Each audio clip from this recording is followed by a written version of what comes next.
What's in it and who will it help? Now, look, this is $10,000 of student debt relief if you didn't receive Pell Grants and you're earning less than $125,000 a year. If you went to college and you received Pell Grants, right, these are low-income students, it's $20,000, trying to address inequality here in this relief. The forgiveness applies only if you're earning less than $125,000, and the student loan pause that has been since the pandemic, that will be done at the end of December. So January 1st, if you have student loans, you're going to have to start making those payments here again. So this is going to affect something like 20 million people will now have a zero balance on their student loans. 20 million people, 43 million people overall qualify in some way for all of this. Yeah, a huge percentage of people who hold student debt have $20,000 or less. That's right. And so immediately this is breathing space in the budget for those people. And when you talk about Pell Grants, again, people who have Pell Grants, everyone who has a Pell Grant knows they have a Pell Grant. Yeah. First of all, people who don't may not know what it is, but it helps lower income people specifically pay for college roughly $60,000 or less, correct? Yes, that's absolutely right. So that's trying to address the fact that a lot of people with student loan debt are middle-class Americans, right? And so you want to make sure that you're helping people on the lower end of the income ladder, too. Okay, who doesn't this help? Well, this doesn't help anybody who went to a state school and paid for all of it, anybody who paid off all of their student loan debt, or, as many people have criticized, people who couldn't afford to go to college in the first place and didn't and chose a different path.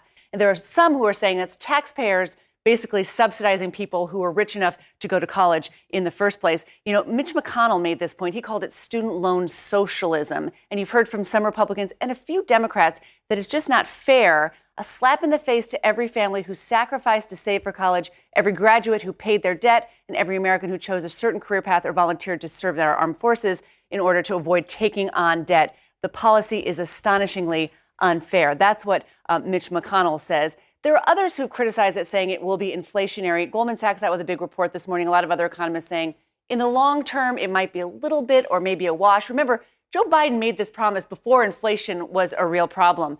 There is something to be said for starting those student loan payments again in January. That'll take a little money out of people's budgets. That could be counter-inflationary.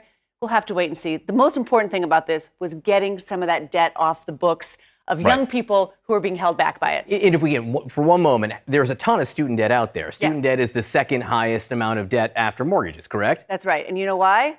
It's because it costs so much to go to college. This does not address the root of the problem. And this is a very big problem in the American economy. We have just now forgiven a whole bunch of student loan debt, which is going to help people get some breathing space, as I said, in their budgets. But the winners are the colleges that just keep raising tuition again and again and again. You know, we know the value of a college degree is so important. We know you make so much more money over the course of your working lifetime if you have a college degree. We push for kids to get college degrees if it's appropriate for them. And we allow them to take on sometimes debt that it would be almost physically impossible to pay back, especially people who go on to graduate school. This doesn't do anything to get the colleges to figure out their problem with this exploding tuition cost. I understand. I read this morning that the website for the federal loans, it broke down because so many people were checking.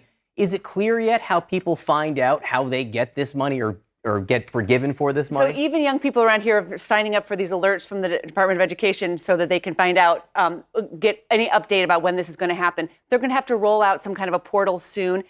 They're telling people to go talk to your loan servicer. Find out, do you have private loans? Do you have public loans or, federal loans? Figure out what your loan package looks like so you can see what needs to be forgiven and where you are. But you need to really be aware that you're going to start paying payments again in January after several years of not paying any payments. That's something that people need to start getting set up.